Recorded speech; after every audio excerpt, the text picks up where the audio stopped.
Praise the lord. యేసుక్రీస్తు నామమున అందరికీ శుభములు. ఎలా ఉన్నారు? అందరూ బావున్నారనే అనుకుంటున్నాను. సరే, దేవుని వాక్యంలోకి వెడదాం. ఈరోజు దేవుని వాక్యం రోమా 12:21. కీడు వలన జయింతబడక మేలుచేత కీడును జయించుము. ప్రియమైన సహోదరీ సహోదరులారా, ఇది ఒక సలహా కాదు, ఇది ఒక ఆజ్ఞ. కీడు వలన జయింపబడక అంటే ఏమిటి తెలుసా? కోపం నీమీద గెలుస్తుందా? అసూయ నిన్ను గెలుస్తుందా? ద్వేషం నీమీద గెలుస్తుందా? అయితే నీ హృదయం నెమ్మదిగా గట్టిపడుతోంది. ఎవరైనా నిన్ను బాధ పెట్టారనుకో, నువ్వు మౌనంగా బయటికి కనిపించవచ్చు, కాని లోపల ప్రతీకారం పెంచుకుంటున్నావా?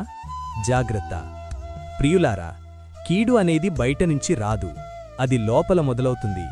అది ఎలా అంటే, చిన్న కోపం, చిన్న మాట, చిన్న బాధ, వాటితోనే మొదలవుతుంది.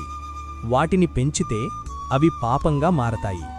కాబట్టి దేవుడు హెచ్చరిస్తున్నారు, కీడు వలన జయింపబడక అంటే కీడు నీ మీద ఆధిపత్యం చలాయించనీయకు.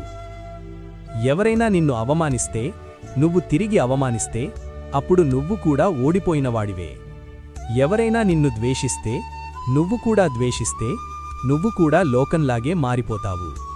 ప్రియమైన సహోదరీ సహోదరులారా, దేవుడు చెబుతున్న మాటేమిటంటే, మేలుచేత కీడును జయించుము. ఇది బలహీనుల పని కాదు, ఇది ఆత్మబలమైన వారి లక్షణం. క్షమించడం అంత సులభం కాదు, ప్రేమించడం ఇంకా కష్టం. కాని అదే నిజమైన విజయం.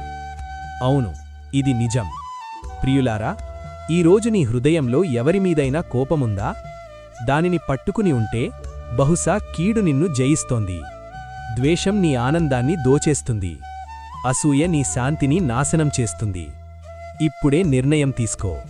కీడుకు దాసుడవవుతావా, లేక దేవుని మార్గం ఎంచుకుంటావా? లోకం చెబుతుంది, తిరగబడు. కాని దేవుడు చెబుతున్నారు, ప్రేమతో జయించు. నిజమైన యోధుడు ఎవరో తెలుసా? తన కోపాన్ని జయించేవాడు.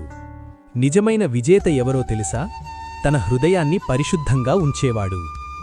జాగ్రత్త, కీడు చిన్నది కాదు, అది నీ జీవితాన్ని నెమ్మదిగా నాశనం చేస్తుంది. కాని మేలు, అది నీ జీవితాన్ని వెలుగుతో నింపుతుంది. సరే, ఈరోజే ఒక నిర్ణయం తీసుకుందాం. ఏమిటంటే, నేను కీడు వలన జయింపబడను, నేను మేలుచేత కీడును జయిస్తాను. ప్రియులారా, దేవుడు నిన్ను, మీ కుటుంబాలను ఆశీర్వదించునుగాక. సరే, ఒక చిన్న ప్రార్థన చేసుకుందాం. ఏకీభవించండి. ప్రభువా, మా హృదయంలో దాగి ఉన్న కోపాన్ని బయటకు తీసివేయుము. ద్వేషాన్ని తొలగించుము. క్షమించే ఆత్మను మాకివ్వుము. కీడు వలన జయింపబడకుండా మేలుచేత కీడును జయించే బలం మాకు అనుగ్రహించుము దేవా. మా జీవితము మీకు మహిమ కలిగించునట్లు చేయుము. యేసుక్రీస్తు నామములో ప్రార్థించుచున్నాము తండ్రి. ఆమేన్.